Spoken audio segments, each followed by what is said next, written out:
Where there is livestock, there is dead stock. Except if it's an axolotl. Welcome back to Talking with Jazz with your host, Big Daddy. I'd like to thank you for watching. I'd like to thank those people that subscribed. As you know, we've moved on from Facebook. I will, however, do a post once a week on a Sunday. For those people that still like this rubbish. For those people who don't, you can just stay away. But those people who do, if you want to get daily updates, daily releases, daily Big Daddy drops, then you'll have to subscribe to YouTube. Anyway, enough of the promotion. Back to the axolotl. What happened that day? We found the axolotl at the bottom of the tank. Not looking too good. In fact, I would have described it as lifeless. The story goes back quite some time because I was in the Cobourg aquarium. If you're not acquainted with the Cobourg aquarium, then I suggest you do. If you're a bit of a cheapskate like me, then you'll find the Cobourg aquarium will provide at least 3 hours of entertainment for your children. You might get in trouble for hanging around for too long, but what I find is if you just go from the tank room to the insect room to the reptile room and then back to the fish room, and you sort of do it over a 3 or 4 hour period, no one's going to accuse you of anything. And you can even buy a filter on your way out or something like that, or a goldfish for $2. And you think about that. That's one goldfish for $2 and hours of entertainment. Anyway, there I was at the Cobourg aquarium buying a filter. I did actually buy the wrong filter. The filter I bought was a sand filter, which would be good, but not for an axolotl. It's good for goldfish. Sand filters work by sucking the water down through the sand and then eventually it decomposes, etc. But axolotls, they don't like that sort of thing. Anyway, there I was standing in the queue. And this woman said to me, "What are you getting?" I said, "Oh, this filter." And she said, "What's it for?" I said, "My axolotl." And then she said, "Oh, I've got an axolotl. It's my son's. I bought it for him when he was 8. He's now 37. I thought to myself, oh dear, what have we got ourselves into? This axolotl, whose name was Aristotle, could be around for a very, very long time. Anyway, after the failure of the sand filter, we were looking at a axolotl who had obviously lived amongst his own poop for just a bit too long.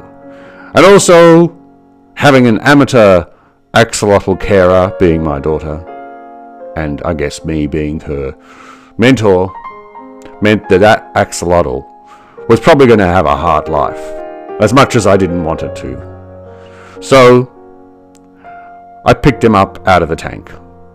There was a few tears, everyone's a bit sad. Aristotle's dead! Long live Aristotle! But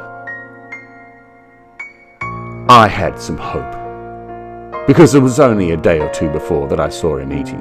And I thought to myself, let's just check his vitals. So, I picked him up, scooped him up out of the tank.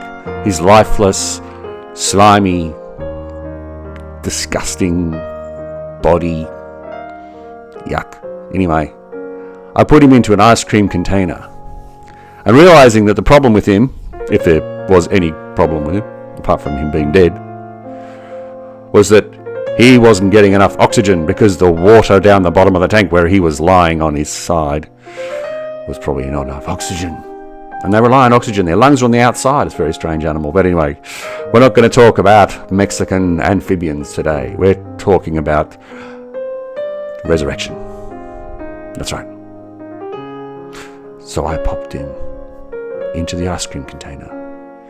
And just to prove to the kids that he was dead, I picked him up and sort of wiggled him just gently. Wasn't cruel. I was just like, doesn't look so good to me. Let's just give it a go. Anyway, in he goes to the ice cream container.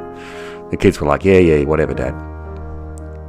And I thought to myself, let's double down. So I got the air pump and a little block that goes on the end that makes the bubbles small.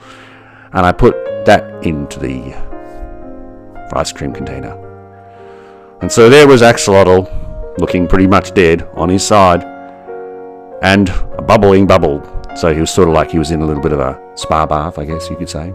I mean, he was funny because he was actually in the spa bath in the ice cream container. So anyway, about a day later, my youngest daughter started yelling and saying, Aristotle just moved. And I'm like, I don't think so. Let's have a look. So I went and had a look. And sure enough, he made the smallest move.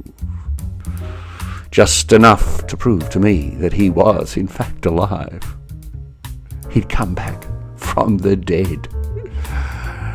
It was a glorious occasion. Anyway, we kept him in the little box for a little while. Ice cream container for a while. It worked for, it was good. We fed him his little pellets.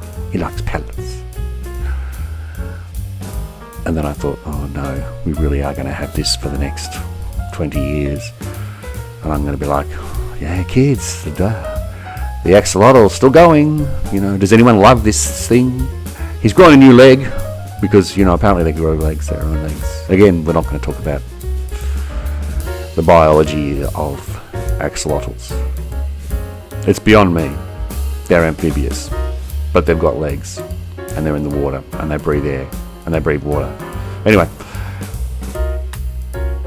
he was alive. And back he went into his tank. Happy as Larry. Happy as... Well, that was until the fish that was put into there decided that his lungs were in fact food. So he died about 6 months later. Don't mix the nasty fish with your axolotl. And have a great day.